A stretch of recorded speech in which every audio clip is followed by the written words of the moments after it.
امام مہدی، مہدی جس کے معنی ہیں صحیح راہ پر لے جانے والا۔ امام مہدی ہمارے نبی کی نسل سے ہوں گے۔ رسول اللہ صلی اللہ علیہ وسلم نے کچھ ایسی نشانیوں کو بیان فرمایا تھا جو کہ قیامت سے پہلے پیش آئیں گی۔ انہی نشانیوں میں سے ایک نشانی امام مہدی کے بارے میں بھی تھی جو کہ آپ کی نسل سے ہوں گے۔ رسول اللہ صلی اللہ علیہ وسلم نے فرمایا کہ جب اس پوری دنیا میں ہر جگہ ایمان والوں پر ظلم و ستم ہو رہا ہوگا، ایمان والے ہر جگہ ستائے جا رہے ہوں گے، تب امام مہدی آئیں گے جو ظالموں کا مقابلہ کریں گے، ساری امت مسلمہ کو پھر سے ایک کریں گے، دنیا میں عدل اور انصاف قائم کریں گے، اور یہاں تک کہ مکہ میں نماز بھی ادا کریں گے جہاں پر حضرت عیسیٰ علیہ السلام بھی موجود ہوں گے۔ دوستو، اسلام کی تاریخ میں ایسے کئی لوگ پیدا ہوئے ہیں جنہوں نے مسلمانوں کے درمیان خود کی طاقت کو بڑھانے کے لیے اور اپنے وقار کو بڑھانے کے لیے امام مہدی ہونے کا دعویٰ کر دیا تھا، اور کچھ لوگ اپنی آنکھوں پر پٹی باندھ کر ان کے پیچھے چل پڑے تھے۔ اگر بات کری جائے ان لوگوں کی تو فارس کے باب اور ہندوستان کے مرزا غلام احمد نے خود کو امام مہدی یا پھر ایک نبی کے طور پر پیش کیا تھا، اور کئی سارے لوگوں نے اس کو سچ مان لیا تھا اور ان کی طرفداری کرنے پر آمادہ ہو گئے تھے۔ اس وجہ سے ہمارا یہ جاننا ضروری ہے کہ امام مہدی کے ظاہر ہونے سے پہلے کیا نشانیاں ہیں۔ اس کے بعد امام مہدی اس دنیا میں یہ تشریف لائیں گے، اور صرف یہی دو لوگ نہیں، تاریخ میں ایسے کئی اور بھی لوگ ہوئے ہیں جنہوں نے خود کو یا تو ایک نبی یا پھر امام مہدی ہونے کا دعویٰ کیا تھا۔ اس بات میں کوئی شک نہیں کہ امام مہدی کے آنے سے پہلے جو نشانیاں ہمارے نبی نے بتائی تھیں وہ ضرور ظاہر ہوں گی۔ اللہ کے رسول صلی اللہ علیہ وسلم کو یہ بات فرمائے ہوئے صدیاں بیت چکی ہیں، اور کیا پتہ آگے بھی کئی صدیاں بیت جائیں، اور جو لوگ امام مہدی کے انتظار میں بیٹھے ہوئے ہیں وہ ایک اندھیرے میں جی رہے ہیں، انہیں لگ رہا ہے کہ شاید ان کے وقت میں امام مہدی آئیں گے اور ان کی حفاظت فرمائیں گے۔ وہ لوگ نہ ہی قرآن پر اعتبار کر رہے ہیں اور نہ ہی اللہ کے رسول صلی اللہ علیہ وسلم کے سکھائے گئے راستے کو اپنا رہے ہیں۔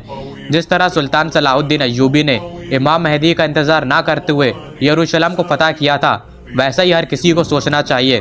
جیسا کہ میں نے بتایا کہ اگر دیکھا جائے تو تاریخ میں کئی سارے لوگ پیدا ہوئے ہیں جنہوں نے خود کو امام مہدی ہونے کا دعویٰ کیا تھا، جیسے کہ محمد بن تمارات، اس نے بھی امام مہدی ہونے کا دعویٰ کیا تھا، یہاں تک کہ اس نے اپنے کئی سارے ساتھیوں کو بھی قتل کروا دیا تھا کیونکہ وہ اسے امام مہدی نہیں مان رہے تھے، جیسا کہ اللہ کے رسول نے اپنی حدیث میں امام مہدی کے بارے میں بیان فرمایا تھا۔ یہاں تک کہ شیعہ جنہیں اپنا 12واں امام مانتے ہیں، جن کا نام محمد بن حسن ہے، اور شیعہ مانتے ہیں کہ یہی امام مہدی ہیں اور آخری وقت میں اس دنیا میں ظاہر ہوں گے۔ ان کی پیدائش سن 868 میں سمرہ میں ہوئی تھی، اور آگے دیکھیں تو ہندوستان میں مرزا غلام احمد، جس پر بے شمار لعنت ہو، وہ ان انسانوں میں سے ایک انسان تھا جس نے امام مہدی ہونے کا دعویٰ کیا تھا۔ لیکن اس بات کا دھیان رکھیں کہ جنہوں نے بھی امام مہدی ہونے کا دعویٰ کیا تھا وہ ان نشانیوں پر کھڑے نہیں اتر رہے تھے جو ہمارے نبی نے فرمائی تھیں۔ اب میں آپ کو کچھ ایسی نشانیاں بتانے جا رہا ہوں جو امام مہدی کے آنے سے پہلے ظاہر ہوں گی۔ اگر سب سے بڑی نشانی کی بات کی جائے تو وہ یہ ہے کہ پوری دنیا میں ظلم و ستم ہو رہا ہوگا، مسلمان آپس میں ایک دوسرے سے لڑ رہے ہوں گے اور لوگ بڑی بے دردی سے اپنی جان گنوا رہے ہوں گے۔ جب لوگوں کو کہیں سکون نہیں مل رہا ہوگا، ہر شخص خوف میں ہوگا، لوگوں پر قہر کی بارش ہو رہی ہوگی اور ہر کوئی ظالموں سے بچنے کے لیے کوئی محفوظ جگہ ڈھونڈ رہا ہوگا، لیکن انہیں کوئی بھی ایسی جگہ نہیں مل رہی ہوگی، ہر جگہ جنگیں ہو رہی ہوں گی، پوری دنیا میں فتن و فساد پھیلا ہوگا۔ اگر اس وقت کوئی فتنہ ختم ہوتا نظر آئے گا تو دوسرا فتنہ شروع ہو جائے گا۔ جب امام مہدی تشریف لائیں گے، ابو سعید الخدری سے روایت ہے کہ رسول اللہ صلی اللہ علیہ وسلم نے ارشاد فرمایا، جب لوگ ایک دوسرے سے لڑ رہے ہوں گے، زلزلے عام ہو جائیں گے، تب امام مہدی آئیں گے۔ دوسری نشانی یہ ہے کہ رمضان کے مہینے میں 2 بار گرہن پڑے گا، لیکن میں بتا دوں کہ یہ پوری طرح سے اوتھینٹک نہیں ہے، جس پر اعتبار کرنا تھوڑا سا مشکل ہے۔ تیسری نشانی ہے کہ امام مہدی کے ظاہر ہونے سے پہلے مینا کی جنگ ہوگی جس میں قبیلے آپس میں ایک دوسرے سے لڑیں گے اور حاجیوں کے قافلے کو لوٹ لیا جائے گا، اور اس جنگ میں کئی سارے لوگ اپنی جان گنوائیں گے۔ حضرت امیر ابن صہیب سے روایت ہے کہ ذو القعدہ کے مہینے میں قبیلے آپس میں لڑیں گے، حاجیوں کے قافلوں کو لوٹا جائے گا، مینا کی جنگ لڑی جائے گی اور ہر جگہ خون ہوگا، یہاں تک کہ یہ خون جمرات الاقبہ تک پہنچ جائے گا۔ تب حضرت امام مہدی کعبے کے پاس خود کو ظاہر فرمائیں گے۔ چوتھی نشانی ہے کہ امام مہدی کے ظہور سے پہلے دریائے فرات سوکھ جائے گا اور اس میں سے سونے کا پہاڑ ظاہر ہوگا۔ فرات وہ دریا ہے جو سیریا اور عراق سے بہتا ہوا میڈیٹیرین میں جا کر مل جاتا ہے۔ حضرت ابو ہریرہ سے روایت ہے کہ اللہ کے رسول نے فرمایا کہ آخری وقت جب تک نہیں آئے گا جب تک دریائے فرات سوکھ نہ جائے اور اس میں سے سونے کا پہاڑ ظاہر نہ ہو جائے، اور اس سونے کے لیے ہر کوئی آپس میں لڑے گا جس میں 100 میں سے 99 لوگ مارے جائیں گے، اور ہر کوئی یہ سوچ کر لڑے گا کہ اگر میں جیت جاتا ہوں تو اس سارے سونے کا مالک بن جاؤں گا۔ اللہ کے رسول نے فرمایا کہ تم میں سے جو بھی وہاں پر موجود ہو تو اس میں سے کچھ بھی نہ لے۔ 5ویں نشانی ہے سفیانی کا آنا۔ سفیانی یعنی کہ ابو سفیان کی نسل سے ہوگا، جو کہ امام مہدی کے آنے سے پہلے دمشق میں آئے گا۔ کچھ کمزور روایتیں ہیں جن کے مطابق اس کا نام عروہ ابن محمد ہوگا۔ اور اس کی کنیت ابو اتبا ہوگی۔ حدیثوں سے پتہ چلتا ہے کہ سفیان ایک ظالم شخص ہوگا جو امام مہدی سے پہلے اس دنیا میں کرپشن اور شیطانی فرقے کو بڑھاوا دے گا، یہاں تک کہ وہ اس قدر ظالم ہوگا کہ وہ عورتوں کے پیٹ کو چیر کر ان کے بچوں کو باہر نکال کر انہیں بھی مار ڈالے گا۔ اور جب وہ امام مہدی کے بارے میں سنے گا تو وہ امام مہدی کے خلاف ایک فوج کو بھیجے گا، لیکن امام مہدی تک پہنچنے سے پہلے یہ پوری فوج زمین کے اندر دفن ہو جائے گی۔ حضرت ابو ہریرہ سے روایت ہے کہ اللہ کے رسول نے فرمایا کہ دمشق میں ایک شخص آئے گا جسے سفیانی کہا جائے گا۔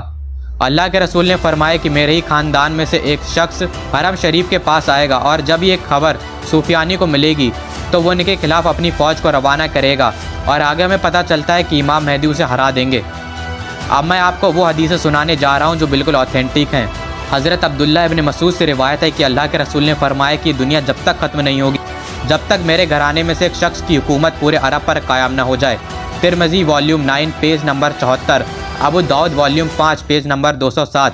حضرت علی، حضرت ابو صحاب، حضرت ام سلمہ، حضرت ابو ہریرہ سے بھی اس حدیث کی روایت ہے۔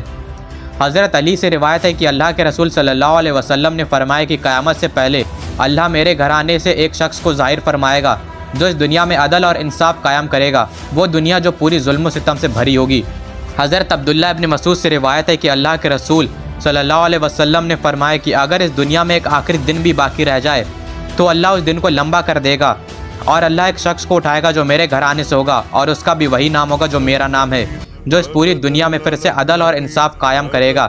اور آپ نے فرمایا کہ آخری وقت جب تک قائم نہیں ہوگا جب تک میرے گھرانے میں سے ایک شخص کی حکومت پورے عرب پر قائم نہ ہو جائے، اور اس کا بھی وہی نام ہوگا جو میرا نام ہے۔ ابو داؤد کتاب 36 پیج نمبر 4269۔ حضرت ام سلمہ سے روایت ہے کہ اللہ کے رسول نے فرمایا کہ امام مہدی حضرت فاطمہ اور حضرت علی کی نسل سے ہوں گے۔ حضرت ابو سعید خدری سے روایت ہے کہ اللہ کے رسول صلی اللہ علیہ وسلم نے فرمایا کہ امام مہدی میری اولاد میں سے ہوں گے، اور وہ اس پوری دنیا میں عدل و انصاف قائم کریں گے، وہ دنیا جو پہلے برائی سے بھری ہوگی۔ حضرت ام سلمہ سے روایت ہے کہ ایک حکمران کی وفات کے بعد لوگ آپس میں ایک دوسرے سے لڑتے رہیں گے، تو اس وقت ایک شخص مدینے سے مکہ کی طرف روانہ ہوگا، اور مکہ میں حضر اسود اور مقام ابراہیم کے بیچ لوگ اس کی زبردستی بیعت لیں گے۔ اس کے بعد سیریا یعنی کہ آج کے شام سے ایک بہت بڑی فوج ان پر حملہ کرنے کے لیے روانہ ہوگی، لیکن جب یہ فوج بائدہ پہنچے گی، بائدہ یعنی کہ وہ جگہ جو مکہ اور مدینے کے بیچ ہے، تو یہ فوج اپنے آپ زمین میں دفن ہو جائے۔ یہ چیز دیکھنے کے بعد شام میں ابدال جو کہ لوگوں کی ایک جماعت ہوگی، اور عراق سے کئی سارے لوگ امام مہدی کے پاس آ کر ان کی بیعت لیں گے۔ اس کے بعد قریش کا ایک آدمی جس کے چاچا بنو کعب قبیلے سے ہوں گے، وہ امام مہدی سے لڑنے کے لیے ایک فوج روانہ کرے گا، لیکن اللہ کے حکم سے اس فوج پر قابو پا لیا جائے گا۔ اس جنگ کے بعد مال و غنیمت جو بھی اس جنگ میں برآمد ہوگی اسے امام مہدی لوگوں میں بانٹ دیں گے، اور سنت پر عمل کرتے ہوئے لوگوں کی قیادت کو سنبھالیں گے، اور ان کے دور میں اسلام پوری دنیا میں پھیل جائے گا۔ وہ 7 سال تک اس دنیا میں حکومت کریں گے، اور اس کے بعد ان کا انتقال بھی ہوگا اور ان کی نماز جنازہ بھی پڑھائی جائے گی۔ سورس ابو داؤد۔ ان ساری حدیثوں کو دیکھنے کے بعد ہم پتہ لگا سکتے ہیں کہ امام مہدی کیسے ہوں گے اور کیا کیا نشانیاں امام مہدی سے پہلے ظاہر ہوں گی۔ ان ساری باتوں سے ہمیں یہ پتہ چلتا ہے کہ امام مہدی حضرت علی اور بی بی فاطمہ کی نسل سے ہوں گے۔ امام مہدی قیامت سے پہلے ظاہر ہوں گے۔ امام مہدی کا نام بھی محمد ہوگا، اور مہدی تو ان کا لقب ہے، اور وہ مدینے سے مکہ کی طرف جائیں گے جہاں پر لوگ ان کی بیعت لیں گے۔ اس کے بعد عراق کے لوگ بھی ان کی بیعت لیں گے۔ کئی ساری جنگیں ہوں گی، اور امام مہدی کی حکومت پورے عرب پر قائم ہوگی۔ وہ 7 سال تک حکومت کریں گے، وہ اس پوری دنیا میں عدل اور انصاف قائم کریں گے، اور مکہ میں نماز جنازہ بھی پڑھائیں گے جہاں پر حضرت عیسیٰ علیہ السلام بھی موجود ہوں گے۔ اگر ایک لائن میں دیکھیں تو حضرت امام مہدی کے ظاہر ہونے سے پہلے ہمیں کچھ یہ نشانیاں دیکھنے کو ملتی ہیں۔ پہلی، امام مہدی سے پہلے عالیشان گھر بنائے جائیں گے، لوگ بڑے بڑے گھر بنا کر اس میں رہا کریں گے۔ دوسری، گانا گانے والوں کو عزت ملا کرے گی۔ تیسری، امام مہدی سے پہلے جنگیں جاری رہیں گی۔ چوتھی، جوا کھیلنا عام ہو جائے گا۔ پانچویں، لوگ اپنے گھروں میں رہنے سے ڈریں گے۔ چھٹی، امام مہدی سے پہلے دجال آئے گا جس کی صرف ایک آنکھ ہوگی۔ ساتویں، زمین ریگستان میں تبدیل ہو جائے گی۔ آٹھویں، زلزلوں کا آنا عام ہو جائے گا۔ نویں، نیکیاں بہت کم ہوں گی۔ 10ویں، مسجدوں کو تو خوب سجایا جائے گا لیکن لوگ وہاں پر نماز نہیں ادا کریں گے۔ 11ویں، لوگوں کے مرنے کی تعداد بڑھ جائے گی۔ 12ویں، جھوٹے اور مکار لوگوں کی عزت کری جائے گی اور سچے لوگوں کو نظر انداز کرا جائے گا۔ قرآن کو صرف ایک پرانی کتاب کے طور پر مانا جائے گا۔ 14ویں، اگر کوئی انسان اپنے پیسوں کو عیاشی میں لٹائے گا اور اپنے پیسوں سے گناہ کرے گا تو لوگ اسے کچھ بھی نہیں کہیں گے۔ 15ویں، لوگ اپنی ذاتی رائے مذہب میں ڈالیں گے۔ 16ویں، سود لینے کو حلال سمجھا جائے گا۔ 17ویں، بچے اپنے والدین کو گالی دیں گے اور ان کی جلد موت کی دعا کریں گے۔